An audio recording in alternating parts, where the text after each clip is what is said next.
my number one rule is I never summarize other people's books or other people's biographies, and that's how I keep friends in the industry. Yeah. So rather than me doing a clunky overview of your background, if you would kind of give esteemed audience the highlights of your background. Sure, absolutely. Okay, so I haven't always been an author, although I've really always wanted to be an author, right? So since I was really young, all I wanted to do was write books, and I did it a lot. I just didn't do it full time. I was in a family business for a long time, and I was really pursuing a lot of other interests in raising kids. But I always had that dream, you know, I just really, really wanted to write books, and we all, many authors, many frustrated authors, right? We're just always dreaming that someday we're gonna have that bestseller. And I just didn't do it. I think I was just afraid more than anything, Rob. I was just afraid to really pursue my dream. And then one day all of that changed because my son, he was 12, and he came to me and he knew we had been talking about the fact that I wanted to write, and he knew how important it was to me. And he said, well, Mom, you know, why don't you write a book that I can read? And I was like, well, I'm not gonna write a kid's book. I mean, are you kidding me? I mean, please, I'm gonna be like the next Dean Koontz. You know, that was my big dream in life. Like, Dean, step aside, Alane is here, right? Let me just take the throne from you, I'm ready. And you know, he triggered something though, like this idea, because I literally had never thought of being the children's author. And all of a sudden I was like, well, I guess I could try. I mean, how hard could it be? It's for kids. No, I'm kidding. Like, writing kids' books is really hard. But you know, it just sparked something in me because I love kids, and I was running a foundation, and we were focusing on a lot of things around literacy. And I've been working a lot with UNICEF and traveling around the world, looking at projects around children. And so all of a sudden, this idea of writing children's books was like, well, that could be interesting. You know, I like books. I like kids. And so I wrote a book for him, and this is the book I wrote, The Red Sun. It was the first book that I wrote for him, and so it's all based on the kind of things that he likes. He loved Norse mythology. I like Norse mythology. I grew up reading Lord of the Rings, and I just sort of built the characters and the whole story around things that he liked, and he loved it so much. He made me write, you know, the second book and then the third book until I finished. I'm like, no more. I finished the story. Okay, that's it. It's a trilogy. That's how I got out of that. And then after that, he was like, well, I need you to publish it. I believe in you. And he really pushed me, you know, to do a lot of things with the books that I didn't plan to do. And so that's really, really how I became an author. And the literacy advocate just sort of became a natural thing. I run a foundation called Rise Up Foundation. And the two just sort of really came together, and I started traveling to schools and talking to kids. And I think I said to you before we started the interview, I've traveled to over 300 schools across the country, from New York, Chicago, Florida, you know, North Carolina, Oregon, Washington, you name it, Montana, Texas. I've been to Texas many times, California, everywhere. I've been everywhere, and I love it. Until the pandemic happened, I really traveled everywhere. So that's a long answer to your quick question. No, that's beautiful. I'm going to keep teeing them up, and we're all as much information as we possibly can. I love that story of your son encouraging you to write. This is 2008 when you found Rise Up, and then you start focusing fully on books. Do I have that time frame about right? Sort of. So what happened is I was always in a family business. I was actually a CPA way back in the day. I had my certified public accounting license. I was a certified nerd, and then I did that for a few years, and I worked in a family business for almost 20 years. And so we had a recycling business, and it got quite large.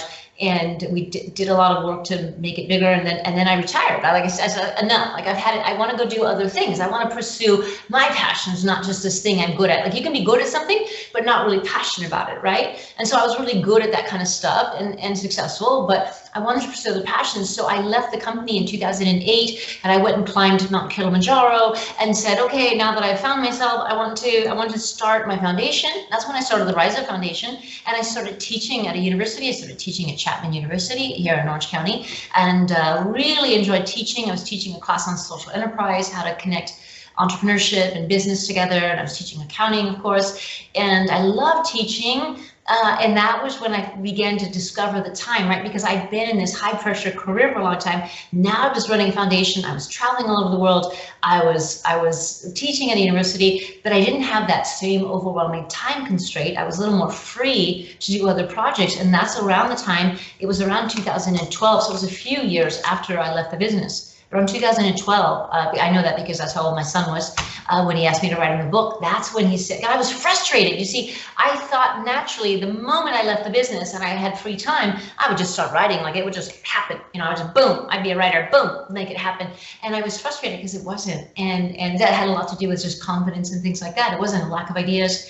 It was until my son said, then, you know, write me a book. And it was like all of a sudden I had a reason and a drive and a push from somebody that was saying like, you know, you can do this, Mom, and I believe in you. And we had a lot of fun together. We wrote the story together. You know, if you want to know what a 12-year-old is going to like, you know, ask a 12-year-old.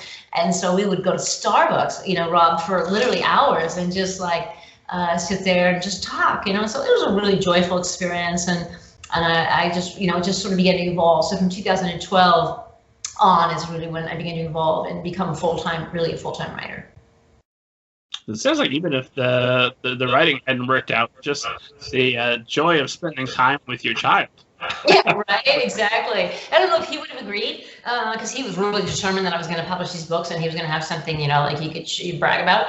But yeah, it was a really, really fun experience, and then it just made me want to do more. And you know, at the same time, you know, apparently my family thinks they should ask me to write them books, because at the same time, my dad came to me and asked me to write him a book, and he said, you know, Alane, I got this great story, you know, here's a story about the coal thief, you know, and he told me this whole story about growing up in 1920s Pennsylvania, and how he got into a little bit of trouble stealing coal. And when he told me the story, he was like 95 when he told me the story. It just really inspired me. Like, this is a great story, Dad, and I think it would make a great picture book. So I'd never made a picture book before, and all of a sudden I was writing picture books. And I really, really enjoyed the picture books that I've made. I don't make a lot of picture books because if you ask a writer, I think in general, you know, writers want to write pages, right? Like I like to write. So my books are meaty chapter books, right? With lots and lots of words, where picture books like 800 words, right? So I always ask kids, well, what do you think takes longer to make, a picture book or a chapter book? And they're like, oh, a chapter book. I go, no, it's a picture book, right? Because it takes that illustrator a whole year, maybe, to do all the pictures. And my job is like 800 words. I can do that in a day or two. You know, there's no fun for me. And we'll go back and forth, you know, but overall, for me as an author, making picture books isn't much fun, but I had a lot of joy in making stories that represented my dad's life and really represented the things that happened to him and brought them to life and preserved them, I think, for, you know, for eternity. So that was really the best part of that. So yeah, I think I forgot your question at this point, but that's a great answer, right? Yeah, I mean, there was like 3 questions. We'll pretend that I also asked, and it was all great. And I have to apologize to esteemed audience who's maybe going to hear some chirping birds in the background. I have got, this is episode 117, and my 7-year-old has been perfectly behaved for 116 episodes, and tonight he is refusing to go to bed, so my apologies. I don't know if the birds and the dogs are more aggressive than the cries. It's all part of the atmosphere, Rob. It's all just going to be part of the atmosphere. We're just going to run with it. Well, I think that's. I think people will probably be more forgiving after a year of pandemic living. Everybody's been working from home on Zoom, and everybody knows those kids walk in. My dogs are always interrupting. I put my dogs in another room and locked them in with my mom tonight, so they wouldn't bother us tonight. So trust me, they usually will find a reason to bark. So we're all good. Well, it'll just be a fun episode of me moving around a bit. Exactly. So